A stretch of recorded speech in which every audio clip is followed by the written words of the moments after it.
நம்ம சென்னை சம்மரை சமாளிக்கிறதே ஒரு பெரிய டாஸ்காக இருக்குதுங்க. கிச்சனுக்குள்ள ஒரு 5 மினிட்ஸ் கூட நிற்க முடியல, அப்படி வேர்த்து ஊற்றிடுது.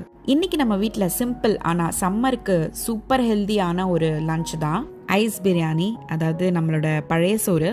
சம்மருக்கு ரொம்ப ரொம்ப தேவையான ஃபுட்டுங்க இது. நம்மளோட பாடி ஹீட்டை செம்மையாக குறைச்சிடும். லெஃப்ட் ஓவர் ரைஸ் ஏதாச்சும் இருந்ததுன்னா அதை வந்து தண்ணியில் ஊற போட்டுட்டு அடுத்த நாள் நல்ல திக் கர்டில் நீங்கள் அதை கரைச்சிட்டு உங்களுக்கு தேவையான அளவு சின்ன வெங்காயம் அதில் மிக்ஸ் பண்ணி சாப்பிட்டீங்கன்னா அடிக்கிற வெயிலுக்கு அமிர்தமாக இருக்கும். அது மட்டும் இல்லாமல் இதில் நேச்சுரல் ப்ரோபயோட்டிக்ஸ் இருக்குதுங்க. கட் ஹெல்த்துக்கு ரொம்ப ரொம்ப நல்லது. நம்மளுக்கு ஈஸியாக டைஜஷனுக்கு ஹெல்ப் பண்ணும். சம்மரில் டீஹைட்ரேஷன் அவாய்ட் பண்ணுறதுக்கு ஹெல்ப் பண்ணும். சில பேர் சொல்லுவாங்க இதை சாப்பிட்டா வந்துட்டு டே ஃபுல்லாகவே வந்து நம்மளுக்கு எனர்ஜெட்டிக்காக இருக்கும்னு. ஆனால் அது உண்மைங்க.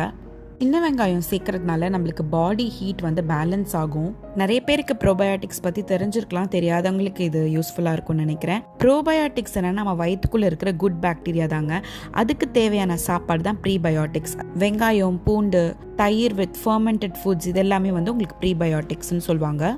இதை வந்து ப்ரோபயோட்டிக், அதாவது நம்மளோட குட் பாக்டீரியா சாப்பிட்றதுனால நம்ம வயிற்றுக்கு ரொம்ப நல்லது. ப்ளோட்டிங் குறையும், இம்யூனிட்டி இம்ப்ரூவ் ஆகும், டைஜஷனுக்கு ரொம்ப நல்லது, கட் ஹெல்த் நல்லா ஸ்ட்ராங் ஆகும்னு சொல்கிறாங்க. சைட் டிஷ்க்கு வந்துட்டு சும்மா பன்னீர் ஃப்ரை மாதிரி பண்ணியிருந்தேன் சிம்பிளாக. மஞ்சத்தூள், மிளகாய்த்தூள், மல்லித்தூள், உப்பு, தட்ஸ் ஆல். ரெகுலராக உங்கள் வீட்டில் கிச்சனில் குக் பண்ணுறவங்களுக்கு போய் இப்போவே ஒரு நன்றி சொல்லுங்கள். ஏன்னா அதுவே ஒரு பெரிய ஒர்க் அவுட் மாதிரி தான் இருக்குது.